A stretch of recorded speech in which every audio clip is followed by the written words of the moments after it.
All right, hey everyone, and welcome to today's webinar, the top 10 Google Ads mistakes and how to avoid them. My name is Riley McLaughlin, and I will be your webinar host and presenter for today.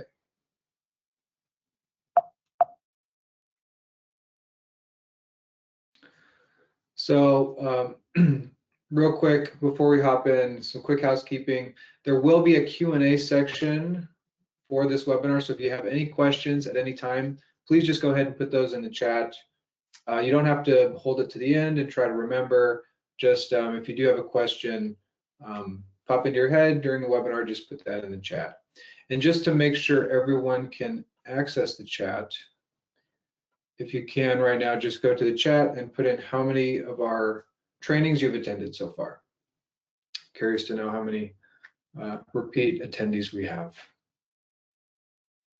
And yes, we are recording. So what's going to happen is tomorrow morning, you'll get an email with the recording to this webinar and also the slide deck. And also tomorrow, I mean, if you do have any questions that you didn't think of today, you can just email me. Tomorrow you can reply to that email and I'll make sure to get that question answered for you. All right, so what we're going to cover today, I'm going to go over the top 10 Google Ads mistakes. These are the most common things that I see when I audit accounts. I see these all the time. So the goal here is really to make you aware of these, that you can avoid these mistakes. And I also threw in 4 bonus mistakes just because 10 wasn't enough. And so we'll go through all those, and then we'll move into the live Q&A. All right, so who am I and why listen to me? Again, my name is Riley McLaughlin, and I've got a few different roles here at Main Street ROI. Firstly, I oversee our webinars, so that's in terms of hosting and presenting. I'm typically on every webinar that we do. I also oversee our newsletter and much of our content, including some of our video content. And I also actively build out and manage Google Ads accounts. So I'm involved in a few different things. I have been a Google Ads analyst for a few years now with Main Street, and at one point managing over $50,000 a month in ad spend, and I'm working with several clients all at once. So, and also auditing new accounts that we get. So I'm pretty heavily involved with Google Ads, and I'm really excited to share a lot of these common mistakes that I see with you today. All right, so again, these are the most common mistakes that I've personally seen in accounts. Okay, so first up, we have conversion tracking issues. And conversion tracking, it basically means that conversion in Google Ads is what is the desired action we want people to take. So for an e-commerce business, that's going to be purchases. For a lead gen business, that's probably going to be phone calls and form submissions. But what is the action that we want people to take when we serve them one of our ads? And Google Ads needs conversion tracking set up because a lot of the time we want to be on a conversions-based bidding strategy, meaning we want Google Ads to know what a conversion looks like, and then take that information and go get more conversions for us. And it can't do that if we haven't actually set up the tracking for it. Setting up the Google Ads account is pretty easy, and they've actually made it even easier over the years. And at this point, I mean, you pretty much just need to add a credit card, and then Google, put in your website, Google's automated system will create a bunch of messaging for you, and basically walk you through the process. But it doesn't really, I think, currently do a good job of teaching you how to set up conversion tracking, which is really important. So the place that you'd set this up is this is the Google Ads dashboard. So we'd go to goals and conversions and summary.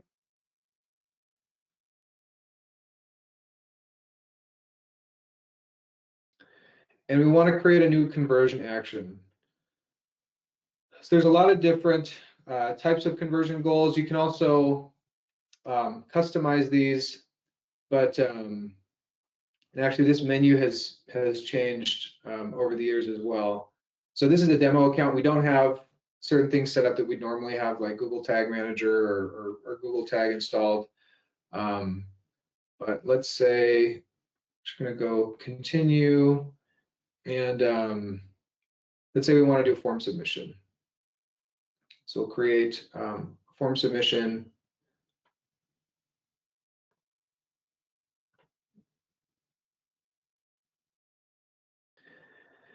And there's a few different ways we can install this. Basically, once we create the goal here in the Google Ads dashboard, we need to install that code. So there is tracking code associated with this specific conversion goal.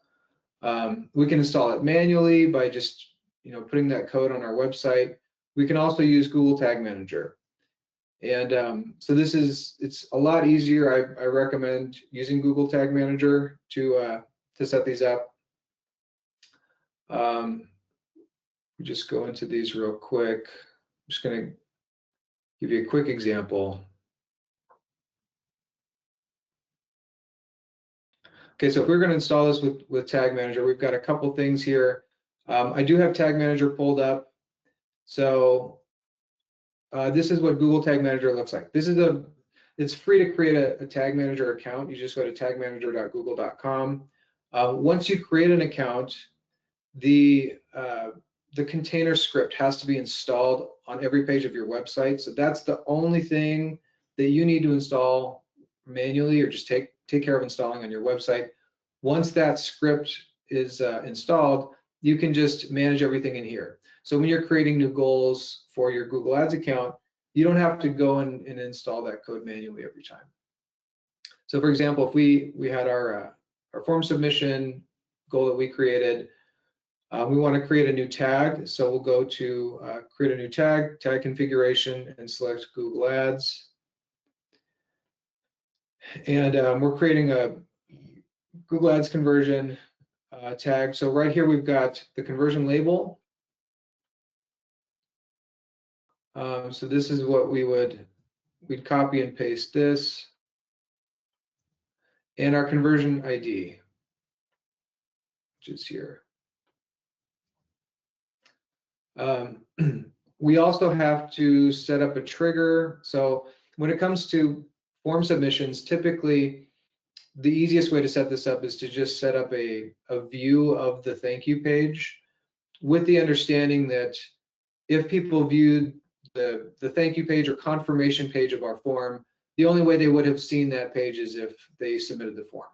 So you can easily set up a trigger to just view that thank you page. We're not going to go really any more deeply on this in this webinar. I just wanted to give you kind of an overview of what is required. Conversion tracking is so fundamental. I almost wouldn't even run Google Ads without it set up, because you're just not getting any data. And if we're flying blind, then we don't know where to improve. So we don't know how to optimize the account really according to conversions. In terms of setting this up too, you can. There's a lot of great YouTube content as well. If there's a specific type of goal you want to set up, certainly there's a whole list of YouTube videos to kind of walk you through that step by step. But really, really important. This is the first mistake I see. The second mistake I see is insufficient budget relative to the number of campaigns and cost per click. Real quick, we got a question from Hans. So do you prefer to track conversions with Google Tag or GA4? I use Tag Manager.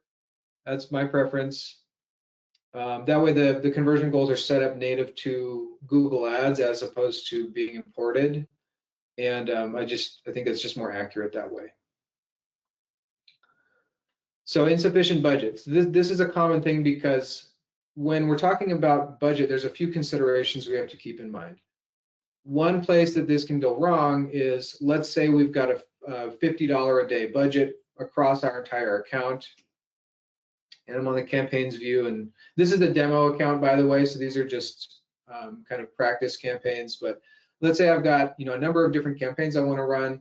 Altogether, I want to spend $1,500 a month. That's my monthly budget, which breaks down to $50 a day. And if I spread that across, let's say 10 campaigns, well, that's $5 a day per campaign. It's not enough. It's not enough of a budget. If we're talking about search campaigns, for example, if it costs us $5 a click for the keywords that we're targeting in that campaign, then effectively each campaign is, getting 1 click per day, and it's just not enough data for Google Ads to learn, and for us as advertisers to see what performance really looks like. So so yeah, that's one way that this can go awry, is just having too many campaigns relative to the budget.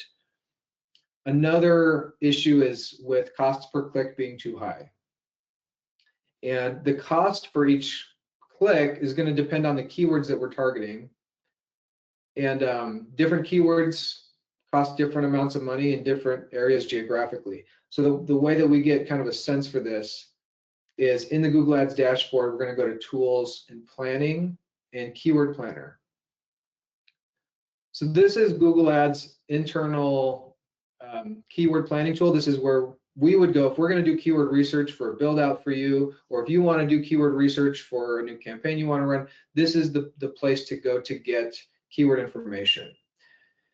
And what Google's going to do is give us search volume and cost data and all that stuff. So let's say, for example, I want to run, I'm going to search for best running shoes. And also what's important is the location. So I don't want to know the search. Let's say I don't want to know the search volume for this keyword across the entire US. Let's say I want to look at just Los Angeles County. We'll do this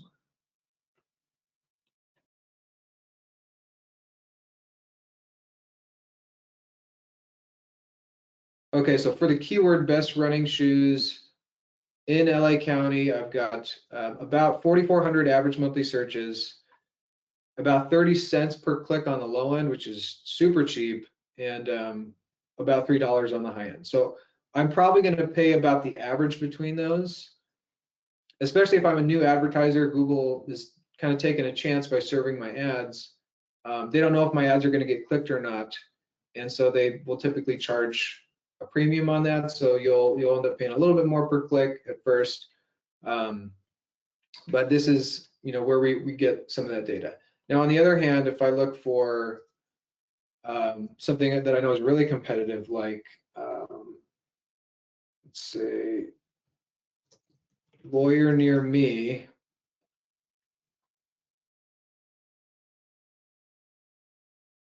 So we've got some similar search volume, but the costs are very different. So as you can see, lawyer near me as a keyword is about 2,400 monthly searches, $8.31 per click on the low end. So that's really the cheapest I can expect to pay for that click, up to $37 a click on the high end. And it really gets kind of crazy. So like, for example, accident lawyer near me, this is about $200 a click on the low end, up to $1,000 a click. So some of these bids just get so competitive, and that's because so many different advertisers are bidding aggressively for these keywords. They really want the business. They're willing to pay more, and Google's happy to take everyone's money. So we as advertisers, all things being equal, will enter into bidding wars with each other, end up paying a lot per click. All this to say, if you've got $50 a day, even at $8 a click, you're gonna run through that budget pretty quick, especially if you've got multiple campaigns. So the rule of thumb that I like to stick with is, can the campaign get at least 10 clicks a day as a kind of a bare minimum? If we can at least get 10 clicks a day, then I think we're in an okay position. Ideally, we're getting a lot more, but if we're only getting 1 or 2 clicks a day, it's just quite literally impossible to optimize an account if our budget just doesn't match for what those costs are. So really, really important, because I've seen just I've seen business owners come to us racking their brains like, I don't know what's going on. I'm spending all this money and it's just not working. And then you look at the account and there's just not enough. There's not enough data.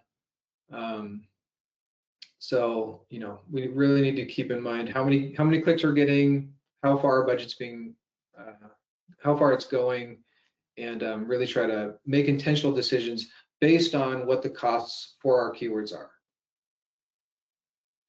And that can change too. Like this is LA County. That same keyword might be very different in San Diego or Seattle or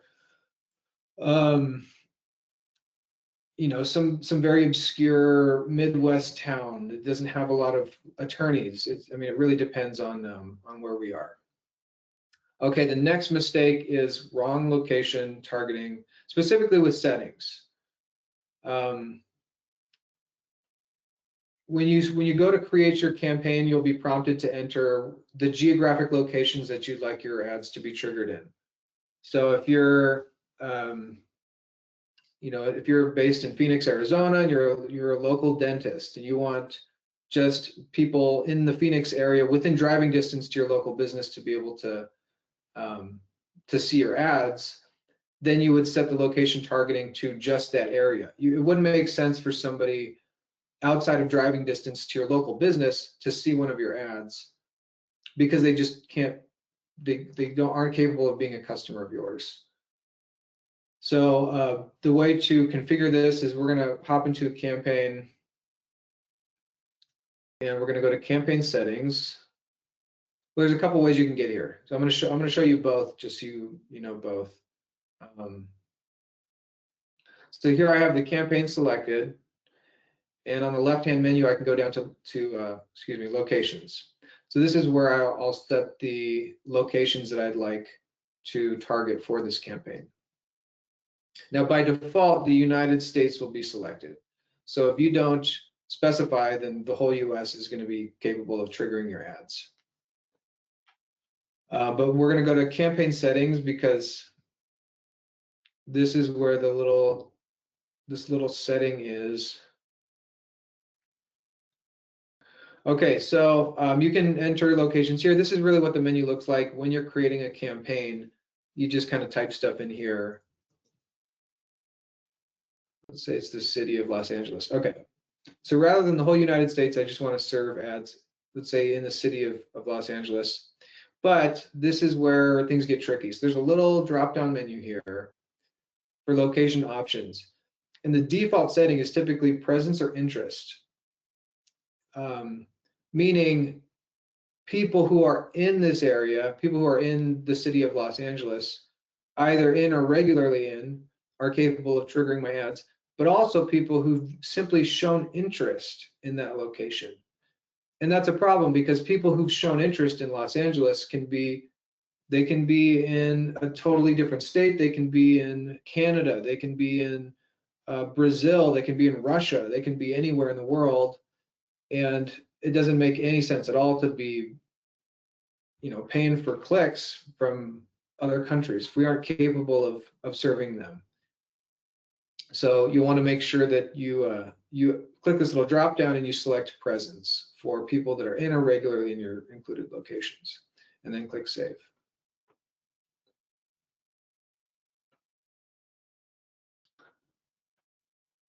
So this alone has, I've seen quite a lot of wasted ad spend just from that setting alone, because you know, people don't realize that Google has a default setting and it's kind of hidden and they don't really make it that clear. So if you do want to see if you are getting clicks outside of your targeted locations, what you can do is go to Insights and Reports, Report Editor. And we're going to create a custom report that shows where users were when they triggered and clicked on our ads. There's also this tool, I haven't tested it too much, but you can actually generate a report using Google's AI, and just to kind of explain what the report is that you want, and it'll create one. I've used it a couple times. It actually did a pretty good job, but I'm just going to show you how to do this manually, just so you have this knowledge. Okay, this is our report, and we're going to add columns and rows. First, I'm going to look for a user location by country and territory, and then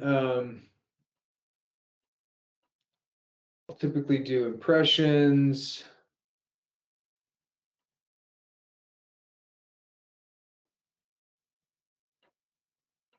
clicks, and costs as well. And if you're familiar with navigating the Google Ads dashboard, then you'll know that things get can be a little bit slow sometimes. So I'm kind of waiting for it to load. So as you can see, there's these 4 different columns. This is a demo account, so I don't have data to look at here. But if you create this exact report and follow these exact steps in your account, you will see different territories and locations. And ideally, you're only seeing costs in the areas that you want to target. And here you can sort. What I typically do is sort from cost from high to low, just so I can see, where are we spending the most, and then it kind of goes down from there. So if you haven't selected that presence setting for your location targeting, then you probably are going to see other countries.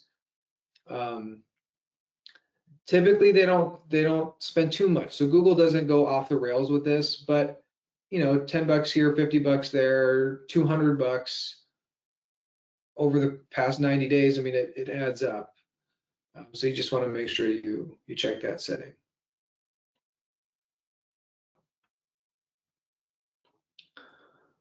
All right, next is wrong keywords. Now, typically, by wrong keywords, I don't mean like targeting something completely different. It might be, in the case of, let's say, a dental practice, they're targeting keywords like dental implants versus dental implants near me. And I'm just going to demo this again, just so you can see this. You can see this, what I'm talking about. Let's see, dental implants.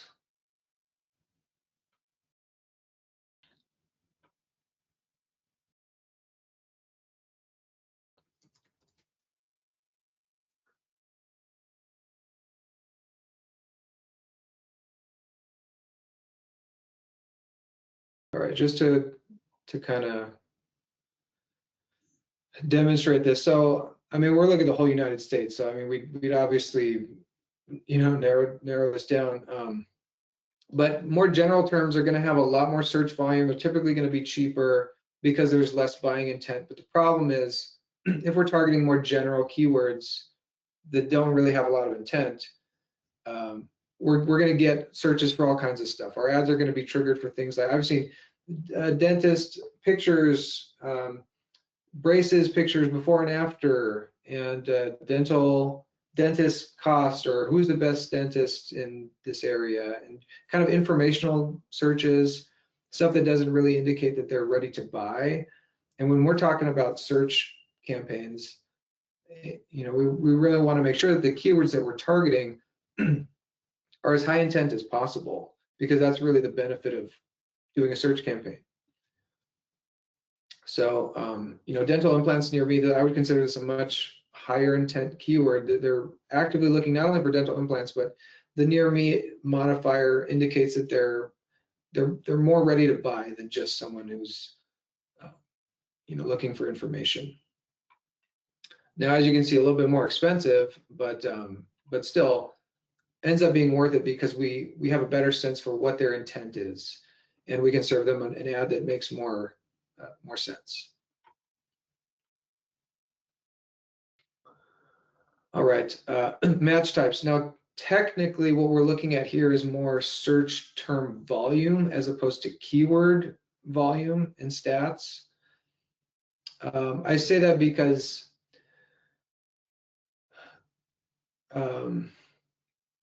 there's different match types in Google Ads. So, and actually I have a different slide, so we can kind of see this more visually.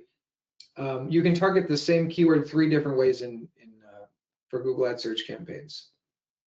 Now, each one of these keywords, I don't have dental implants broad match, but each one of these keywords is going to have different search volume. They're going to have different costs based on the match type. But Google's keyword planner doesn't include information about match types. So just to kind of break this down a little bit more, for the keyword dental implants, we can do what's called exact match. And when we add this keyword to our account, what we do is add these little brackets around it. And what we're telling Google is, I want to serve ads for people who've searched either this exact thing They go to Google, they type in dental implants, hit search. That's the exact search that they searched for, or something really close to it, which Google calls close variants. So for example, new teeth would be considered a close variant of the keyword dental implants because it's basically the same thing. I mean, people are just, Google says, okay, well, they're using different words, but basically the same intent. This is what they're looking for. That would be exact match. And so we wouldn't see a lot of irrelevant things show up in the search terms report, like people looking for pictures or whatever. That's the closest we can get to exact. It's just exact match modifier. Next, we have the phrase match modifier, which is indicated by these little brackets, quotation marks. The way that this used to work is Google Ads would trigger, the ads would be potentially triggered for searches that include this exact phrase in the search. So what are the best dental implants, or dental implants near me, or dental implants in my city? But in that sense, this phrase was included in the search in this order. And now the way that phrase match works is that basically anything related to dental implants, Google will consider relevant.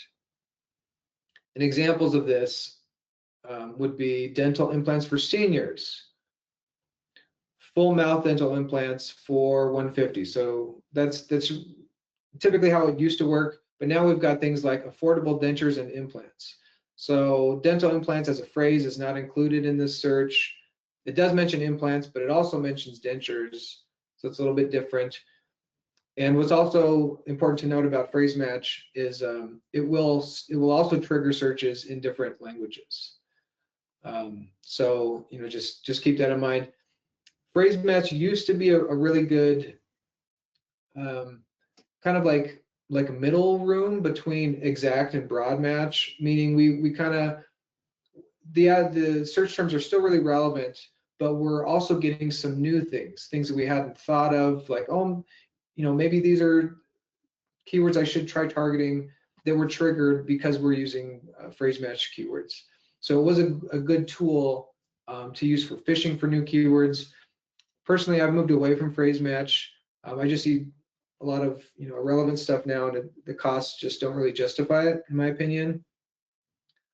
But anyways, that's phrase match. And lastly, we have broad match. So this gives Google the most ability to interpret what your keyword is relevant for. So in this case, we have a broad match keyword that's pretty long and specific, emergency dental extraction near me. But despite that, it's triggering searches for no insurance dentist near me, affordable dental care, dentist in Santa Fe, and even just this search dentist. So broad match can be very dangerous in terms of triggering your ads for things that are just completely not relevant at all and wasting ads budget. This is one of the most common issues I see with someone who's added keywords to their own account, is that they've added a ton of broad match keywords and they haven't added negative keywords, which would be the reverse, things that block searches we don't want our ads to show up for. So Google is just kind of serving the ads for whatever, anything related to dentists, and just wasting a lot of money. So anyways, back to match types. If you are going to use, if you're going to use exact match, you probably don't need that many negative keywords because the targeting is really tight. If you're going to use phrase match, and especially if you're going to use broad match, you really have to be, number one, intentional about those keywords. And number two, you have to have negative keywords, which I'm going to talk about over here. But you really have to add negative keywords to block stuff that you know is irrelevant up front. You want to block it up front. But also, as you continue to review your reports, you see stuff that isn't relevant for your business. Maybe there's no buying intent, and you want to block those searches in the future so they don't cost you money. All right, number 6 is ignoring the search terms report. Now, in terms of what you can do for management on a day-to-day basis, or really weekly or at the very least monthly basis is search terms report management. This is one of the most important management activities for Google Ads search campaigns specifically. And what we're doing basically is we're looking at what are the things people actually typed into Google when my ad appeared. Now, I don't have any data here. This is a demo account, but I do have one of our clients. This is the Gifted Tree. They're a great company. We've actually purchased from them a few times. This is their search terms report. So here you can see I've sorted by cost. So what I want to do is look at search terms that have cost the most money up front. I want to make sure my date range is correct. And they're targeting a lot of exact match keywords, so there's not too much of a danger for irrelevant things to pop up.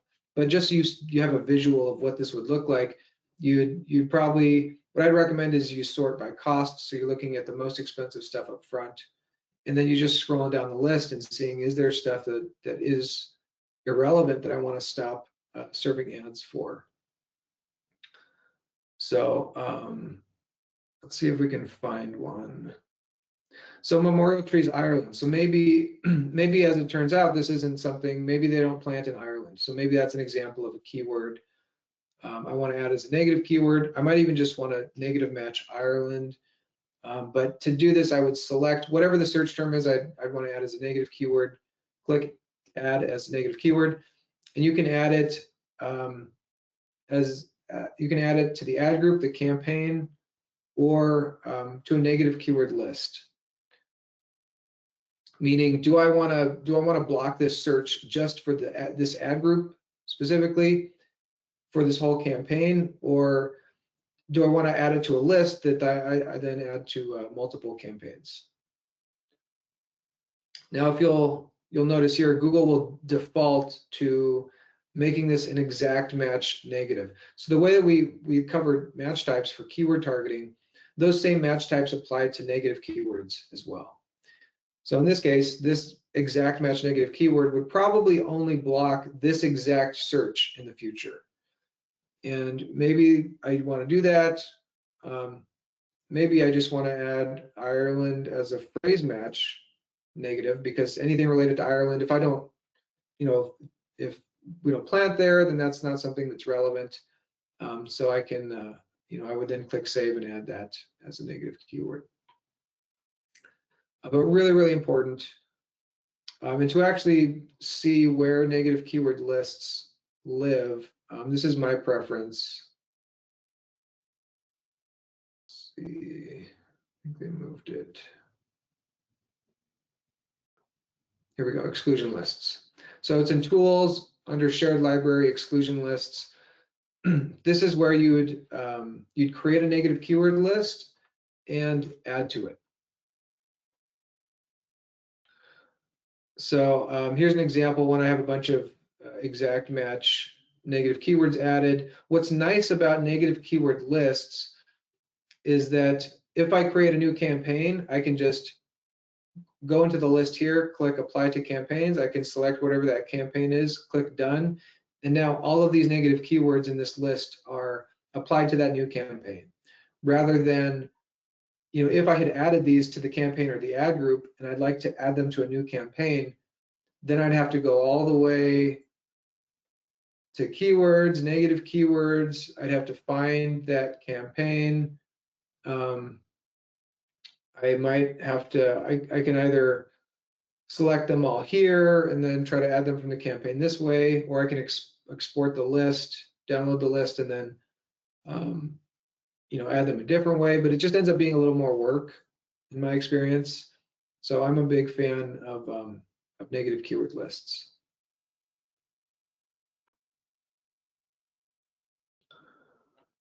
All right, manual bidding versus over automation. So, or manual bidding over automation. So there used to be, now this is only for maybe older advertisers, there used to be a campaign bidding strategy. I think you can still select it, but it's more difficult to select because Google hides it.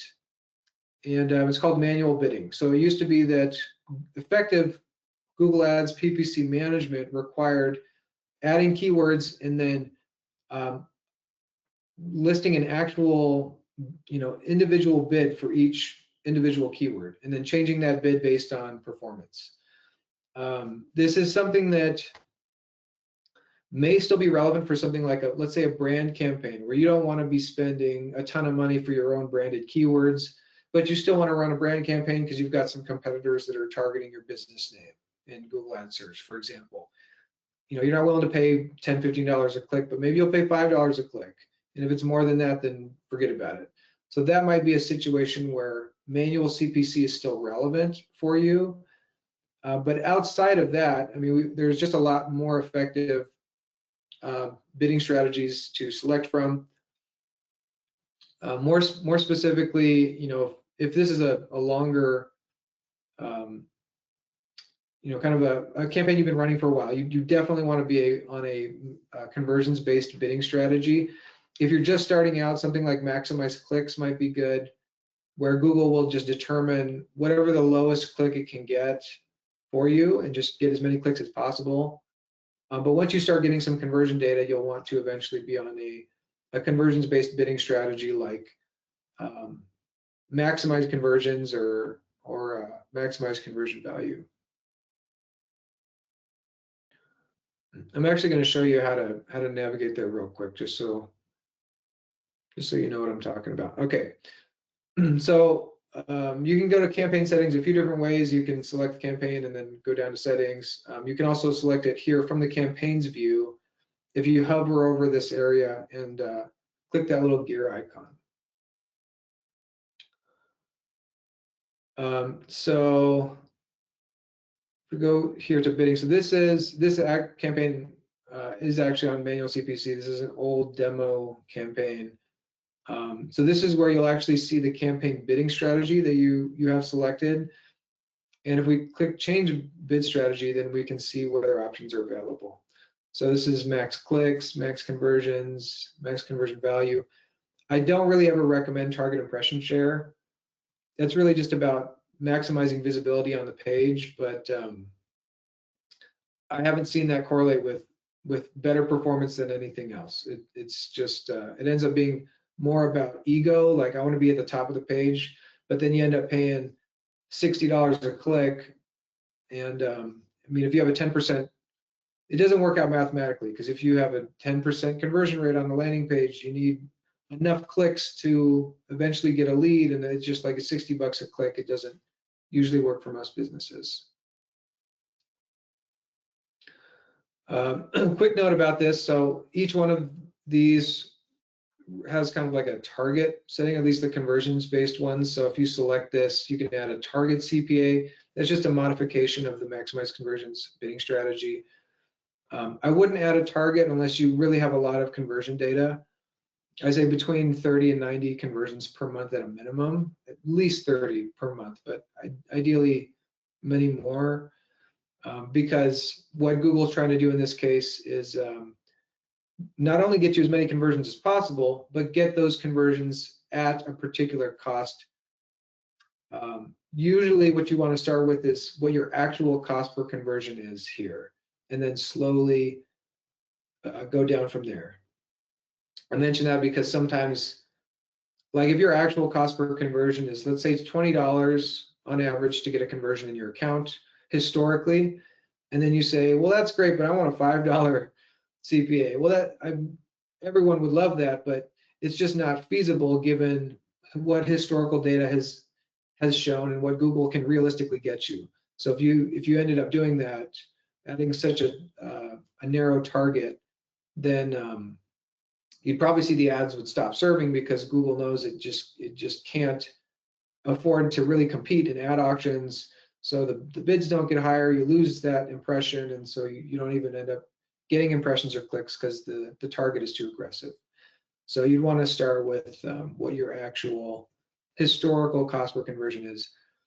But I mentioned the conversion data because sometimes Google Ads recommendations will be like, oh, we'll just add a target CPA to your campaign right away without any conversion data. and that's not at all something I'd recommend. The campaign really needs conversion data in order to do this well.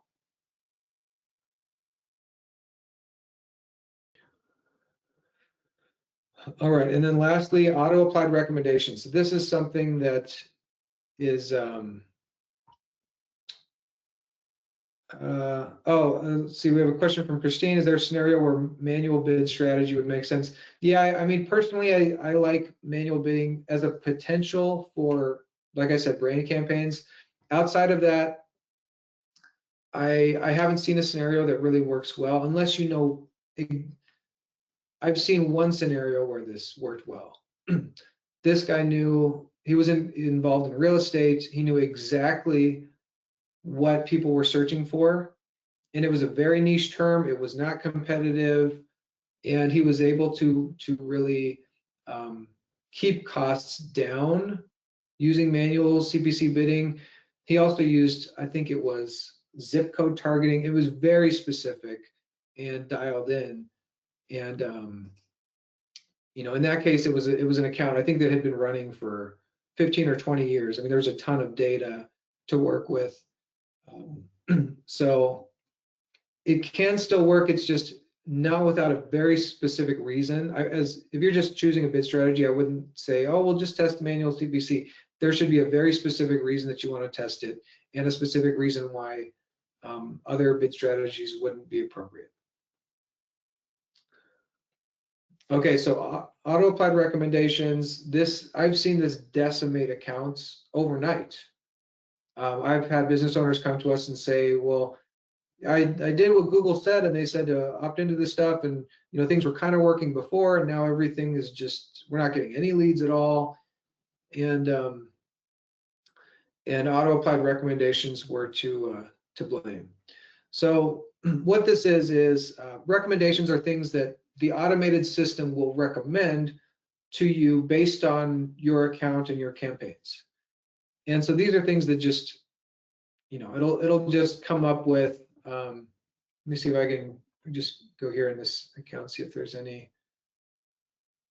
recommendations. So first of all, it'll give you an optimization score. This is largely an arbitrary metric. It doesn't have any indicator of, in no way indicates actual performance of the account. It's just Google saying, well, we have these recommendations, and if you do them, then we think your account will be more optimized. That's not true in my experience. It's something that sounds good in theory, and this is where I think there's a disconnect with Google's engineers and actual practitioners that run ads accounts. And I say that because I have heard, I've just heard conversations from other people in PPC that they go to the Google conference, they end up in these, you know, back rooms with Google engineers, and they have these conversations that they can't really talk too much about because I think they have to sign something. But what I have heard is that, for example, from a friend of mine, I heard that she was having a conversation with one, and he was talking about how, you know, having at least 30 conversions a month, and you know, all of the things that that are recommended, and it's based on that requirement or expectation that every account, I mean, who's not getting 30 conversions a month? And she was explaining to him that, you know, a lot of small business accounts, that's actually pretty rare. If you've got $1,000, $1,500 budget per month, you're probably not going to have at least 30 conversions per month. And this engineer she was speaking to was baffled by that, and just didn't seem to have any knowledge about, like, well, that's actually the case for us on the front line who are practitioners working with small businesses. And so, you know, some of this stuff is just, it may work well in like looking at aggregate data, and if you're, you know, spending $1 million a month, then maybe you do want to automate some stuff. But for small businesses with really tight budgets, you do not want to probably add broad match keywords. You certainly don't want to automate that. And so, you know, with the recommendations tab here, Google will make recommendations and you can manually accept them unless you've opted into auto apply.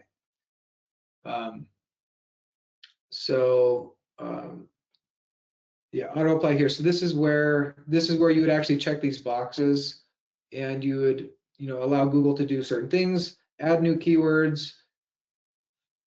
When I've seen this kind of decimate accounts, when I look at the change history, what I'll see is that the automated system basically overnight added like 20 broad match keywords to an account, made new ads, changed the bid strategy, made massive, huge changes to the account that maybe, again, in theory would work, but it's just the changes are too drastic. Adding a bunch of broad match keywords without making sure that we've kept negative keywords in mind is dangerous and irresponsible, and you just want to be really, really careful about that. So I personally, I don't check any of these boxes. I leave auto apply completely off. Something I also want to mention is that if you get contacted by a Google Ads account strategist, many of these people, they work for a third party. They work on behalf of Google, but they're really graded based on their ability to get you to make certain changes to your accounts. Typically, what's on their agenda, regardless of what you actually need, typically what's on their agenda is you need smart bidding, period. You need a performance max campaign. You need auto-applied recommendations turned on. These are just kind of checklists that they go through, but they will speak with a lot of confidence, and some of them can be pretty convincing. But I say that because be very mindful and absolutely take with a grain of salt any recommendations that a Google Ads account strategist is telling you, because they're motivated to get you to make these changes, because that's how they're, as I understand it, that's how they're graded, that's how their performance is graded. But I've just seen so many dangerous, like Performance Max is not okay for most businesses. It's certainly not across the board. Smart bidding may not be the best choice for you. And auto-applied recommendations, I would never select that. So that's something to keep in mind. And missing keywords in ad copy. So this is important for ad relevance. Luckily, this is actually pretty easy to resolve. But here's the idea. So if you're targeting certain keywords, Google wants to know that those keywords are in the ad that you're running. Because if they're not, if you're targeting dental implant keywords and your ad talks nothing about dental implants, then from Google's perspective, that's not a relevant ad, and that creates a poor user experience for people. Because if I'm typing dental implants near me, I don't want to see an ad about teeth whitening and nothing to do with dental implants. It doesn't make any sense. And Google will quantify this with a metric called ad relevance, which you'd see in the keyword reporting. It's actually, not to get too in the weeds, it's a component of quality score, which is important for ad rank. But all that to say, if we're targeting certain keywords, we want to incorporate those keywords in the ad. Maybe not all of them, but some of them. So that Google can see, well, okay, well, they're targeting these keywords. Those keywords are in the ad. Those keywords are also on the landing page, which is important. And from Google's perspective, that creates a relevant user experience. So for example, in this demo account, we've got dental implants near me is a keyword, periodontics near me, dental implants Los Angeles, best dentist near me for implants. These are all different keywords in the account. I want to include these in the ad. And so I've got some here. What I also have here, though, is something that looks kind of funny. We've got some brackets, and I'm going to copy this. So this is a dynamic keyword insertion is what it's called. And to trigger this menu in Google Ads, you just put in a squiggly bracket and click on keyword insertion. And then we type in some default text. So what this does is we're telling Google, okay, whatever keyword was responsible for triggering my ad, you have my permission to just go ahead and insert that keyword right here to make it, super relevant for the user. And also that helps us with ad relevance. If for whatever reason you cannot include that keyword and insert it, maybe it's too long, then here's some default text. So this is what Google will use if it can't, insert that keyword that triggered the ad. I like title case for ad headlines. So I'll typically select that and then click apply. And just, I'm going to pin this to the first headline just so you can see this in action. So here we've got the keyword dental implantologist near me is being inserted. Best dentist near me for implants is also being inserted. That's another keyword. That's the same headline. That's just, it's triggering, it's inserting different keywords. So, really, really pretty helpful tool for improving ad relevance, and also pretty underutilized. I don't see a lot of accounts use this, unfortunately. We also can do this with location insertion. So this is pretty neat because we can insert, in this case, dental implants, and then insert the location of the user, say Los Angeles by default. So dental implants, Venice. So I can actually insert whatever the location of the user is dynamically in the ad. So, pretty cool. All right, so those are our top 10 mistakes. I'm going to quickly run through the bonus mistakes. I know we're running out of time. Bonus mistakes to avoid. So display network targeting for search campaigns. I'm going to go to campaign settings. This is something that we see in the campaign settings. Select a campaign. Okay, campaign settings. So by default, Google Ads search ads are going to serve on google.com, but they can also serve in different places. 2 different networks to be exact. So we've got the search network. These are additional sites that have some kind of search capacity. They serve search ads. When you have this selected, the ads will also appear in this network, which is the Google Search Partners Network. Typically, I do not recommend the Search Partners Network for new campaigns. Usually performance is going to be lower on the Search Partners Network. It's something that may be worth testing for mature campaigns that are already running, especially if you've got really tight targeting for your campaign and you still want to test expanding, a little bit, like where can you expand the targeting to increase the available search volume. Search network may be a great way to do that, or excuse me, partner network. So that's one. And then, but what specifically I'm talking about here is the display network. And in this case, Google will automatically take your search campaign assets and it will craft image ads, display ads, and serve them on Google's display network, which are, if you go to a website, you see all the banner ads and stuff. Those are the kind of ads that would be served here. And what's kind of unfortunate about this is that you can't see these. These are created automatically. Google's perspective is, oh, well, you've got some unused search budget, so we'll just, use it for you. And we'll just kind of create these ads and we'll put them up, and it's great. You'll get a bunch of impressions, and that's what you want. But people are so accustomed to ignoring banner ads nowadays. I don't really recommend display anymore as a campaign. Very, very few, situations where I'd recommend display. But in this case, there are display campaigns. You can set up a display campaign in Google Ads, and you can see the image ads you want to run, and you can see the placements and all that stuff. You have more control. If you want to run display ads, set up a display campaign. Don't just have Google take your search assets and create display ads for you. And you can actually see the reporting here for these different networks. If you go to the campaigns view, if you did have that selected, and maybe you want to view performance, on the campaigns view, if you segment by network, here it is. It'll actually show you, so there would be a drop-down menu here, and you would see the performance across these columns for Google, Search Partners, and the display network. And what you'd probably see is a whole bunch of impressions and not much else.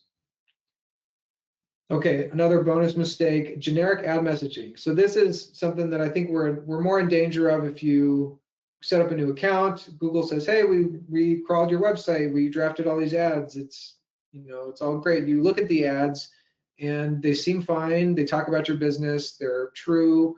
They're on brand. But what we fail to recognize, I think, in the setup creation menu is that we're not seeing competitor ads when we're drafting these. And typically what happens with poor kind of generic ad messaging is it's not really compelling enough. Because when somebody's going to see your ad, they're looking at a lot of ads at the same time. And you know, this ad that we've created with some generic messaging, is it compelling relative to what our competitors are doing? Do we have an offer? Does the ad include an offer? It probably won't if Google automatically created it. But if somebody sees a $59 new patient special, you know, are they going to click on your ad that has more just generic messaging about, you know, schedule now and people love us, and, you know, just kind of stuff that doesn't speak specifically to the pain point that you know, people have. All right, missing ad assets. These used to be called extensions. Let me see. I'll show you how to navigate here in the platform, and then I'll show you what these look like. So they used to be called extensions. I think it makes more sense to call them extensions because what they do is they extend the search ad, but Google has changed to call them assets now. But these are basically things that we add as a kind of building blocks Google's automated system can incorporate and add to our ads. For some reason, this page is kind of stuck loading. So here's an example of what those would look like. So we've got some different you know, links down here. We've got a call asset here. We have, yeah, this is an image asset, so we can add images to our search ads to make them a little more compelling. Let's see what the next page has. I'm looking for site links.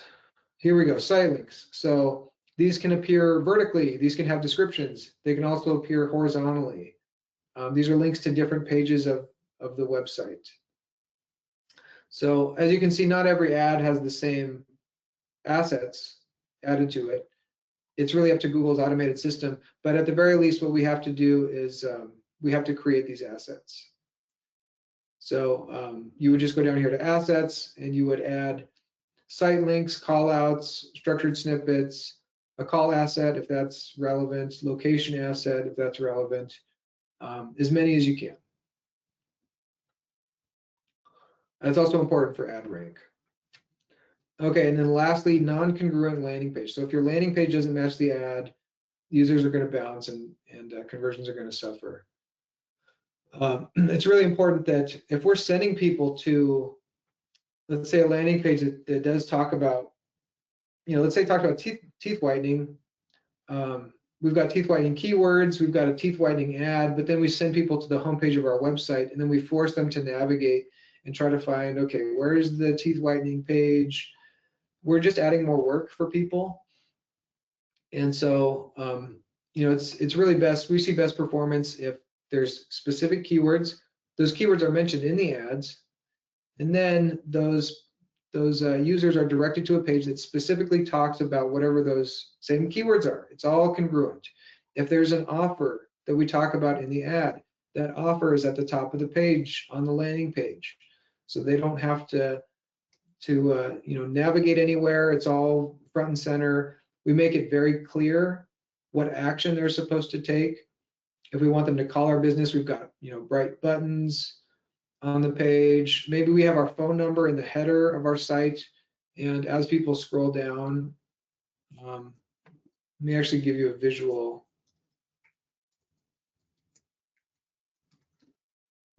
Whoops. So here, this is an example of the ad landing page for the gifted tree. They've got a sticky header. If you want to call, that phone number is here. It's in a sticky header, so it scrolls with me as I go down the page. You would be amazed how many businesses run ads lead gen businesses, they want phone calls, and that phone number it's nowhere above the fold here. You have to scroll down, maybe it's in the footer. Sometimes it's only on the contact page.